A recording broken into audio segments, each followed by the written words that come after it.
Hi, this is Darren from Property Prosperity. Today I thought I'd have a chat about how to predict the next property boom. If you're hoping to find out the secrets to that, you may. I've got some good news and I've got some bad news.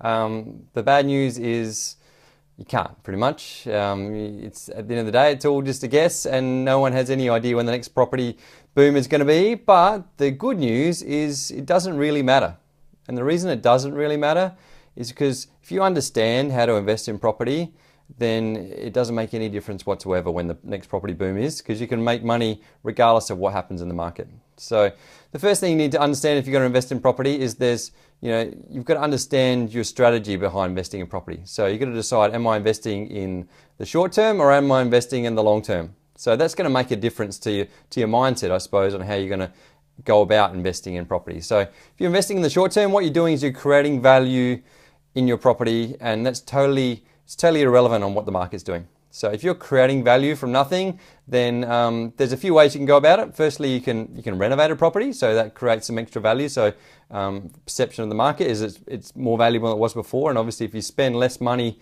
to renovate it than it is that it creates, then you've done all right out of it, which is a good thing. Second way of trying to create value is you might buy a block of land or subdivide to create a block of land and build a house on it. So you're building to create a new property or a new asset. So third thing you can do is you can actually develop. So you can subdivide or knock a house down and subdivide. So you're creating more property. So that's creating extra value as well. So there are your three main things you can do. You can renovate, you can build, or you can subdivide. So all those options are actually creating value in the property. And they're all of a short-term investing strategy. So the cool thing about short-term strategy is it doesn't really matter what the market does, because you're looking at what it's worth right now. You're looking at what value you can create in the property, and then it'll be what it's worth in the future. But the future value is what it is in current dollars. So and obviously, the quicker you can develop it, the quicker you can turn it over, the quicker you can exclude the market effects as well. So that's the first thing. So totally focus on short-term. It doesn't matter what the market's going to do. Second strategy is, are we investing in the long term? And the reason why that doesn't matter when the next property boom is going to happen is because if you're investing in the long term is all about supply and demand.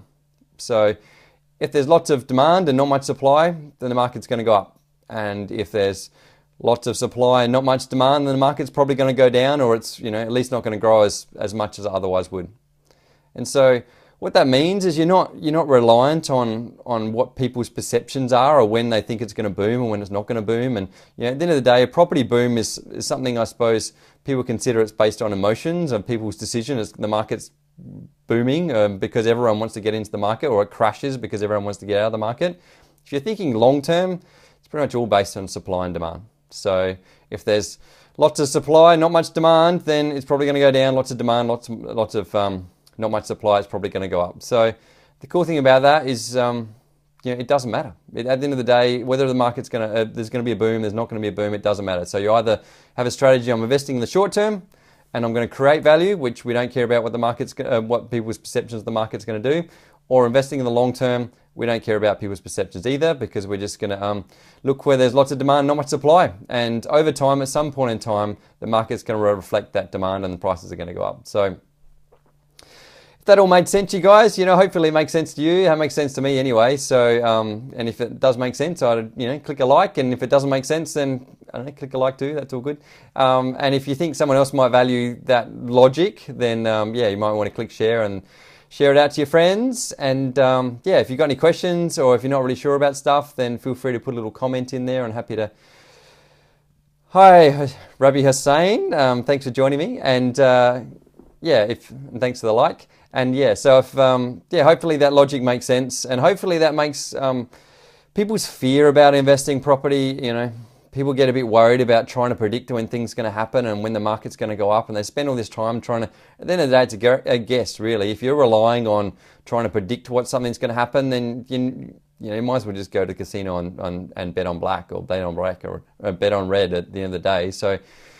I suppose if you understand there's a strategy to investing property, it makes it make a lot more sense at the end of the day, and then you can just sort of plan for it and just decide, okay, am I investing for the short term?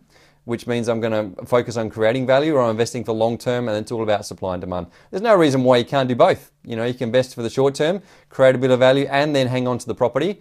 And hopefully, if it's in an area where there's lots of demand, not much supply, get the benefit of creating value in the short term, and then down the track, you get the long-term benefit of the market going up over time. So if you understand that logic, hopefully you do, and then, yeah, I'm sure you can't go too wrong. And at the end of the day, it doesn't really matter what the market does, because over time, it's all going to work out in the end. So hopefully you've enjoyed that, and hopefully you can share that with your friends. Or and if, like I said, if you've got any questions or any comments, feel free to put it in our comments box, and I'm happy to answer any questions in the future. So that's it for me for today and for tonight, and I'm going to start again tomorrow. And if you've got any questions, I'll talk to you soon. Thanks, guys. Bye.